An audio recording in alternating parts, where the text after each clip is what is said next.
Jesus comes to give us a new commandment, and we hear this in our gospel tonight from John chapter 13. I give you a new commandment, love one another. The new commandment that he gives us is new because of the next sentence. As I have loved you, so you also should love one another. Because the commandment, love one another, existed in the Old Testament. So it wasn't a new commandment that Jesus was giving now in that sense, but rather it is a new commandment in the sense that we are to love one another as Jesus has loved us. And this is a tall order, to love Jesus as he has loved us. As I have loved you, so you also should love one another. The context of this gospel is really very important. As I said, we're in John chapter 13. And at the beginning, the first sentence was, when Judas had left them. When Judas had left them. In other words, the one who was going to betray Jesus at this moment, he left them. And just before that, Jesus had washed the disciples' feet. As we remember that in our Holy Week, Jesus washing the disciples' feet. And he washed Judas's feet as well. He washed Judas's feet, who was the one who would betray him. If you will, it was his enemy. But with Jesus, there were no enemies. There were no enemies. Jesus didn't have any enemies. He had those who were out to get him. He had enemies in that sense. But he was not an enemy with anyone. The only one who was an enemy with would be the devil, sin. And he overcame them on the cross. So Jesus gives us a new commandment, and it's in the context of him living that new commandment, not making Judas his enemy. We recall that when Judas came to arrest, with the guards to arrest Jesus, he said, "Friend, do what you have come to do." Friend, do what you have come to do. This is such an important passage for us because we all have people who are our enemies, people who we don't get along with. Enemy could be a very broad, I'm using it as a very broad term here, so it can just be people we don't get along with, people whose personality doesn't match up with our personality, or it could be somebody who has hurt us, or someone we have hurt, and someone we've been in a tussle with. We're called to love them. And Jesus gives us the grace to love them. Because we can ask ourselves, how can I love them? You know, this is, if we're a Christian, this is where the rubber hits the road. Because it's easy to love God, because it can seem to be easy to love God because God doesn't have any flesh and he's not next to me. He has flesh in Jesus. He has flesh in the Holy Eucharist in Jesus, but he's not there next to me. But my brother and my sister is, or my neighbor is, or my coworker is, or somebody who I knew some time ago is, and they may have hurt me, and I may have hurt them, and there may be a rift between us.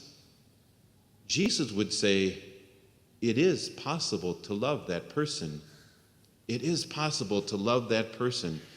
And the beautiful thing about this is what we're talking about is not just mere willpower. I'm going to will to love them.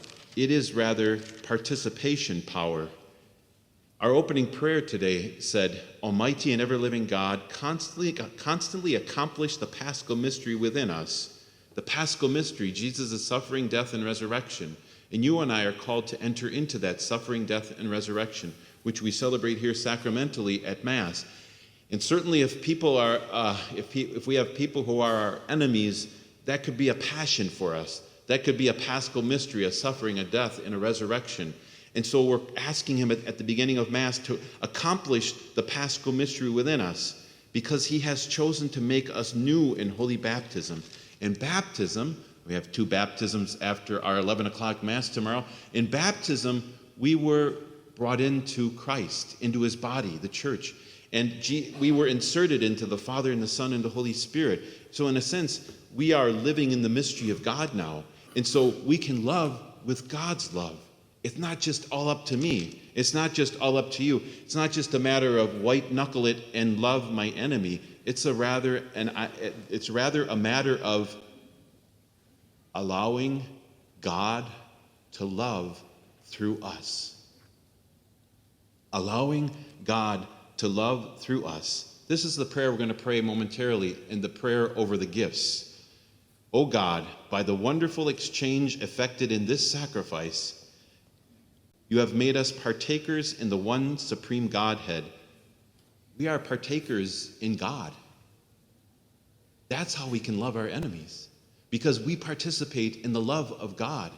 And the love of God is shown in Jesus Christ is the ability to love one's neighbor. So we're not left up to our own efforts. You know, there's always a great mystery here about this, how much of it is me and how much of it is God. And I heard a great explanation of this before. The answer can come that it is 100% me, 100% everything that I got, all my effort. But it's also 100% God. And so we're not doing it on our own. We're rather doing it with God. We don't pray this, but here's the communion antiphon. The antiphon right at the communion time from John 15. Jesus says, I am the vine, and you are the branches. Whoever remains in me and I in him bears fruit in plenty. Whoever remains in me. If we remain in Jesus as we were initiated in Jesus in baptism, if we remain in Jesus who we receive today in Holy Communion, then we love with his love. Or rather, he loves through us. If you will, if we're taking this imagery in the vine and the branches, we got his sap in us. We got his sap in us. You know, as we looked outside and we're in the springtime and all the blossoms are coming on the trees and the beautiful vines, it wouldn't happen if that flower wasn't connected to that branch, and if that branch wasn't connected to that vine. And Jesus is the vine, and you and I are the branches. And so if we're connected to him, we have divine sap going through us. Maybe that doesn't sound so good or so appealing, but it is true. The divine life of God pulses through our veins when we are in communion with him, as we've been baptized into Christ, as we receive Jesus' very body and blood here. We can love with that love that he has. And so Jesus, as he says today, I give you a new commandment, love one another. As I have loved you, so you are also to love one another. I got good news for us all. It's not my good news, it's the gospel's good news. You can love your enemy. You can.